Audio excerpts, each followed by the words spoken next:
حضرت سیدہ عائشہ صدیقہ رضی اللہ تعالی عنہا ارشاد فرماتی ہیں کہ شعبان کی 15ویں رات تھی، یعنی شب برات کی رات۔ فرماتی ہیں شعبان کی 15ویں رات تھی، میں نے اچانک نظر ڈالی تو حضور میرے بستر میں تھے، پھر میری نظر پڑی تو حضور نہیں تھے۔ میرے دل میں گمان آیا، خیال آیا کہ شاید کسی اور زوجہ کی طرف حضور کا میلان تباہ ہو گیا ہو، وہاں تشریف لے گئے ہوں۔ فرماتی میں اٹھی باہر گئی تو نبی کریم علیہ السلام جنت البقیع میں تھے، قریب ایک جگہ پہ حضور دعائیں مانگ رہے تھے۔ فرماتے میں گیا تو حضور فرمانے لگے، ابو بکر کی بیٹی تو نے کیا گمان کیا کہ اللہ کا رسول تیری حق تلفی کرے گا؟ عرض کی حضور آپ مالک ہیں، کہیں اور جانا چاہیں تو میری طرف سے پابندی نہیں۔ کہتی ہے وہاں کھڑے کھڑے میرے رسول کریم نے بیان فرمایا، یہ ترمذی کے لفظ ہیں۔ حضور نے فرمایا عائشہ یہ شعبان کی 15ویں رات ہے، مدینے میں سب سے زیادہ بکریاں بنو کلب کا قبیلہ پالتا تھا۔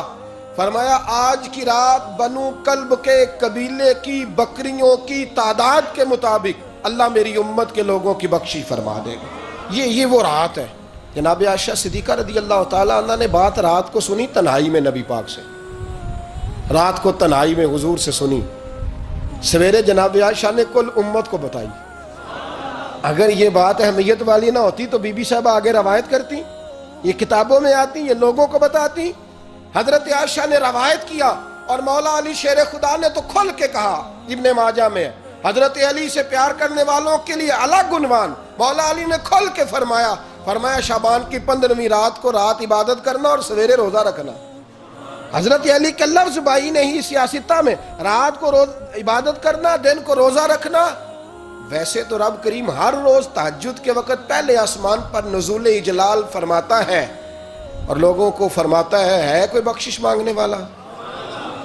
اور فرمایا ہر روز تہجد کے وقت یہ اعلان ہوتا ہے، پر شب برات کو نا شروع رات سے یہ اعلان شروع ہو جاتا ہے۔ ادھر دیکھو میری طرف، مغرب سے اعلان شروع ہو جائے گا۔ اللہ کرے آپ کو سمجھ آئے، اللہ کرے آپ کو۔ اور بھائی یہاں باہر لوٹ سیل لگ جائے، یہاں ابھی سیل لگ جائے، 5000 والا جوڑا 1500 میں، تو رش ختم ہوگا۔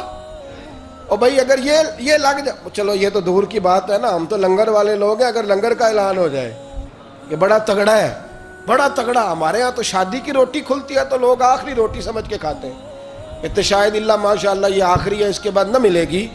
جب اعلان ہوتا ہے اور دعوت ہوتی ہے کہ کھلا ہے جی کھاؤ، کیا حشر ہوتا ہے، کیا انداز ہے۔ مولا علی شیر خدا حدیث روایت کرتے ہیں، رنگ کیا ہے؟ فرمایا باقی راتوں میں نا تھوڑا سا پیکج ہوتا ہے، تھوڑا سا، آخری حصے میں رات کے شب برات کو نا رات چڑھتے ہی اللہ پہلے آسمان پر جو اس کی شان کے لائق ہے نزول جلال فرماتا ہے، اور پہلا جملہ یہ فرماتا ہے کوئی معافی مانگنے والا؟ اللہ کرے آپ کو سمجھ آئے، یعنی معافی دینے والا کہہ رہا ہے چلو آؤ ادھر آؤ، ذرا معافی مانگو، میں معاف کرنے آیا ہوں، مانگو معافی۔ ہے کوئی معافی مانگنے والا؟ معاف کر دیں گے۔ اور آپ فرماتے ہیں ہے کوئی رزق مانگنے والا؟ وہ جو بڑی درخواستیں دیتے پھرتے ہیں نا مختلف اداروں میں، وہ ایک درخواست نا کل شب برات والی رات بھی دے۔ اللہ کرے آپ کو سمجھ آئے۔ وہ جو کہتے ہیں نا بڑی بڑی کمپنیوں میں نے اپلیکیشن جمع کرائی ہے تو کہیں کام نہیں بن رہا تو نسخہ دے رہا ہوں، ایک اپلیکیشن کل رات بھی جمع کراؤ، انشاءاللہ کام بن جائے گا۔ اور میں نہیں کہہ رہا، مولا علی شیر خدا فرما رہے ہیں، اور وہ خود نہیں فرما رہے، وہ نبی پاک کا فرمان نقل کر رہے ہیں، اور وہ رسول اللہ صلی اللہ علیہ وسلم کی بات نہیں بیان کر رہے۔ وہ کہتے ہیں رب فرماتا ہے کوئی روزی مانگنے والا؟ سارے سیٹھوں، نوابوں، جاگیرداروں کے پاس جا جا کے تھک گئے ہو، ایک دن میرے کہنے پر، ایک رات، ایک دیہڑی ذرا شب برات والی لگا کے تو دیکھو۔ پر شرط یہ ہے کہ یقین کامل ہو، ارادہ یہ، مطلب اللہ معاف کرے آپ نے ناراض نہیں ہونا، لیکن وہ ماحول اس طرح کا ہے کہ شب برات پہ ایک دو ساتھی کو کہا رات کو عبادت کر کہتے جی وہ تو ٹھیک ہے پر سویرے چھٹی نہیں، کام کرنا ہے۔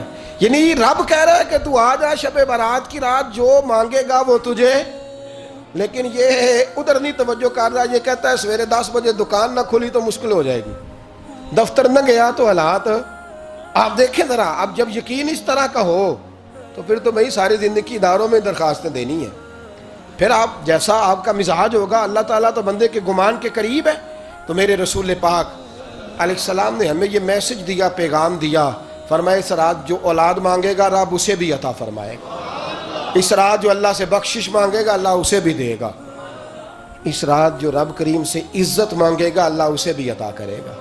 شارحین نے لکھا اس رات جو رب سے پردہ پوشی مانگے گا اللہ اسے پردہ پوشی بھی عطا کرے گا، جو جنت کا سوالی ہوگا رب اپنے فضل سے عطا فرمائے گا۔ کوشش فرمائیں، کوشش فرمائیں۔ 10 محرم کو ہمارے ہاں لوگ جاتے ہیں قبرستان، وہ کسی حدیث سے ثابت نہیں، میں منع نہیں کر رہا، جائیں 9 محرم کو جائیں، 10 کو جائیں، 11 کو جائیں، 8 کو جائیں، سفر میں جائیں، ربیع الاول میں جائیں، قبرستان میں جب بھی جائیں منع نہیں ہے، لیکن شب برات والی رات تو خود رسول کریم گئے ہیں نا قبرستان۔ اب جو بات میں نے سمجھانی ہے اس کو سمجھیں، نبی پاک کی والدہ کا مزار نہیں ہے وہاں جنت البقیع میں، حضور کے کو بھائی بہن، حضور کیا کرنے گئے؟ امت کی بخشش کے لیے گئے۔ شب برات کی رات لالچی نہ بنے کہ صرف میں نے اپنے لیے روزی مانگنی ہے، کل امت کے لیے مانگے رب کریم سے، مانگے اپنے بھائی کے لیے، مانگے اپنی بہن کے لیے، مانگے اپنے بیٹے کے لیے، مانگے اپنی بیٹی کے لیے، مانگے اللہ کریم سے۔ یہ مانگنے کی رات ہے۔ پچھلی راتی رحمت رب دی کرے بلند آوازہ، بخشش منگن واریاں کارن کھلا جے دروازہ، آئیں اللہ کی بارگاہ میں اس رات کو کھل کے دعا مانگیں۔ قبرستانوں میں نہ کچھ قبریں ایسی ہیں کہ جو بتاتی ہیں کہ سالوں بیت گئے ہیں کوئی آیا نہیں، کچھ قبریں بتاتی ہیں، اور کچھ بڑے قبرستان بڑے شہروں میں ایسے بھی ہیں کہ جن کا گورکن کہتا ہے کہ مجھے کمیٹی نے کہہ دیا ہے جہاں 4-5 سال کوئی نہ آئے وہاں نئی قبر بنا دیا کرو، وہاں نئی قبر بن جاتی ہے معاذ اللہ۔ او بھائی کچھ ہیں ایسے، کچھ ہیں، یہ جائیں نا اکبر بادشاہ یہاں لیٹا ہے لاہور میں، تو شعر لکھا ہوا ہے بر مزارے ماں غریباں نے گلے پروانہ سوزز نے صدائے بلبلے، فارسی کا مقولہ لکھا ہے اس کی قبر پہ، کہتا ہے میں وہ غریب ہوں، اعلیٰ بادشاہ ہے مقبرے میں لیٹا ہے، کہتا ہے میں وہ غریب ہوں کہ نہ یہاں کوئی پروانہ آتا ہے نہ بلبل آ کے گیت گاتی ہے، کوئی آتا ہی نہیں، کوئی فاتحہ نہیں پڑھتا، کوئی فاتحہ نہیں پڑھتا۔ او بھائی کئی قبریں ایسی ہیں جن پہ سالوں بیت گئے کوئی لوٹا نہیں، اور مشکات میں حدیث ہے میرے نبی کریم علیہ السلام نے فرمایا جو قبر میں ہوتا ہے وہ تو اس آدمی کی طرح ہے جو دریا میں ڈوب رہا ہے اور وہ انتظار کر رہا ہے کہ میرا بیٹا میرے لیے دعا مانگے، میری بیٹی دعا مانگے، پر بیٹے کو تو 27 سال ہو گئے، ملک سے باہر ہے، کاغذ بنے گے تو ابے کی قبر پہ آئے گا نا، اس کے تو کاغذات ہی نہیں مکمل ہو رہے، وہ بیٹے کو تو مشکل ہے بڑی، وہ تو کاغذات نہیں بن رہے، وہ تو دولت کا مطالبہ پورا ہوگا تو جب ہی وہ کام ہوگا نا، انتظار ہو رہا ہے قبروں میں میرا بیٹا دعا کرے، میرا بھائی دعا کرے، اور اگر بچہ دفن ہے تو وہ کہتا ہے میری ماں دعا کرے، میرا باپ دعا کرے۔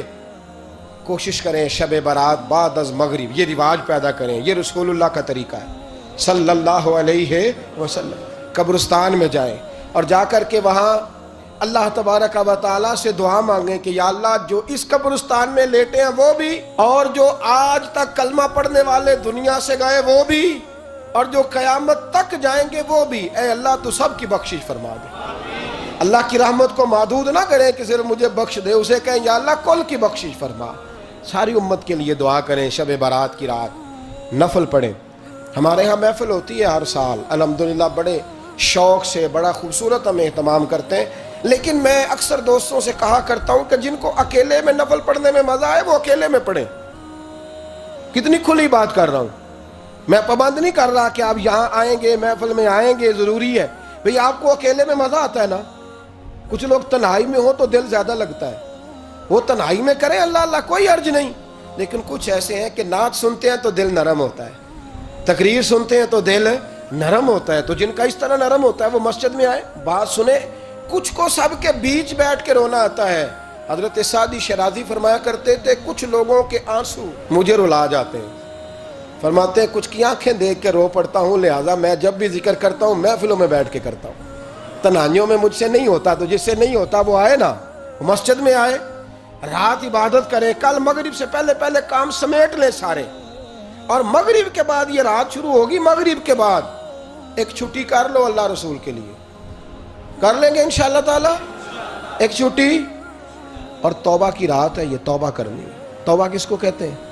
توبہ کا معنی ہے پچھلے گناہ پر پچھتانا، شرمسار ہونا، کہتے نہیں اے کاش میں نہ کرتا، اور وہ لفظوں میں نہیں جملوں میں نہیں، توبہ رٹی رٹائی نہیں، شرمسار ہونا اور آئندہ گناہ نہ کرنے کا پکا ارادہ کرنا، اس کا نام توبہ ہے۔ دیکھیں اللہ تعالیٰ فضل کرے، میں نے پچھلے سال کہا تھا پھر کہتا ہوں مسجدوں سے نا شب برات کی رات، شب قدر کی رات چیخوں کی آوازیں آتی ہیں، لوگ اتنا روتے ہیں نا، رونا چاہیے، کم روتے ہیں، زیادہ رونا چاہیے.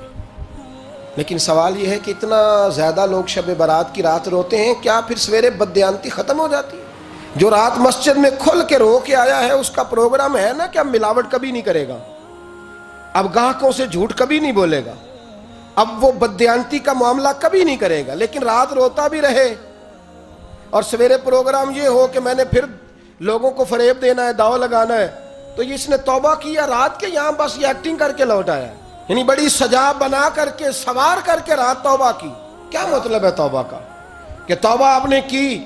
حضرت حسن بصری سے کسی نے کہا توبہ کیا ہے؟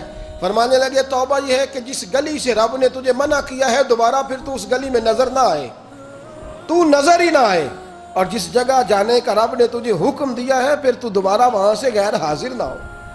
اگر یہ پروگرام ہی نہیں، ارادہ ہی نہیں. بچے ایک دو مجھے کہنے لگے کل حضرت صاحب توبہ کے موضوع پر ہم نے گفتگو کرنی ہے تو کوئی باب بتائے کہاں پہ ہے. کچھ بچے شاگرد ہیں، کچھ مسجدوں میں جمعہ پڑھاتے ہیں. ایک نے مجھ سے کہا، تو میں نے کہا بیٹے پہلے مسجد میں جاؤ، 2 نفل پڑھو، توبہ کرو، توبہ کا ارادہ بناؤ، یہ رسم نہیں ہے. وہ نعت خواں بھی تو توبہ کر لینا جو شب برات کے دن لوگوں کو توبہ کرانے آیا ہے اور 25,000 کا سودا کر کے آیا ہے. تو آج اس کام سے تو توبہ کرنا، یہ نوٹ پھکوانے سے تو توبہ کرنا. یہ رسم ہے، ساری رات توبہ توبہ توبہ توبہ. یہ کیا معنی ہے اس کا؟ کیا مطلب کریں؟ امام غزالی فرماتے ہیں کہ ایک آدمی بادشاہ کا گارڈ تھا، سپاہی تھا، اس کا پہرے دار تھا، نگرانی کرتا تھا، بڑی وفاداری سے نوکری کرتا رہا. بادشاہ نے اسے تنخواہ کے علاوہ بھی بڑا نوازا، بڑا نوازا، بڑا نوازا. اسے بادشاہ نے بڑے الاؤنسز دیے، بادشاہ نے بڑا کچھ دیا، مکان دیا. کچھ سالوں کے بعد بادشاہ کو پتا چلا کہ یہ میرے لیے نہیں آتا تھا، اس کی تو میری کنیز پر نظر تھی، اس نے تو رات کی ڈیوٹی اس لیے لگوائی تھی کہ کنیز پر نظر تھی. تو امام فرماتے ہیں کہ بتاؤ پھر وہ بادشاہ اس کے ساتھ کیا سلوک کرے گا؟ وہ کیا سلوک کرے گا؟ تو لوگ کہنے لگے حضور لگتا یہ ہے کہ وہ نا 4-5 حصوں میں کاٹ کے تو کتوں کے آگے پھینکے گا. آپ فرمانے لگے میرا رب تو بڑا ہی کریم ہے، وہ تو ایسے نہیں کرتا، لیکن بتلاؤ اگر اسے پتا چلے کہ یہ رسم کے لیے آیا ہے، اس کی تو نظر ہی مال پہ ہے، یہ تو سویرے بدلے گا نہیں، یہ تو دھوکہ دے رہا ہے، یہ تو توبہ کرنے آیا ہی نہیں، اس نے تو ڈھونگ رچایا ہے، اسے تو پہلے سے خبر ہے. تو پھر تم کیا امید رکھتے ہو؟ پھر کیا رویہ رکھتے ہو؟ شب برات کی رات دھاڑے مار مار کے رونا اور صبح اسی طرح دھوکہ دینا، اسی طرح فریب کرنا، اسی طرح جھوٹ بولنا، اسی طرح بددیانتی کرنا، اسی طرح لوگوں کو لوٹنا. تو یہ رسم نہیں ہے توبہ. توبہ تو بدل جانے کا نام ہے، توبہ تو پھر سنور جانے کا نام ہے. توبہ تو اس طرح ہے جس طرح حضرت ابراہیم ابن ادھم نے کی تھی. وقت کے بادشاہ تھے، بادشاہ جب توبہ کی تو پھر ہر چیز چھوڑ دی، پھر مال لوگوں میں بانٹ دیا اور پھر ٹاٹ کا لباس پہن کر زندگی گزاری.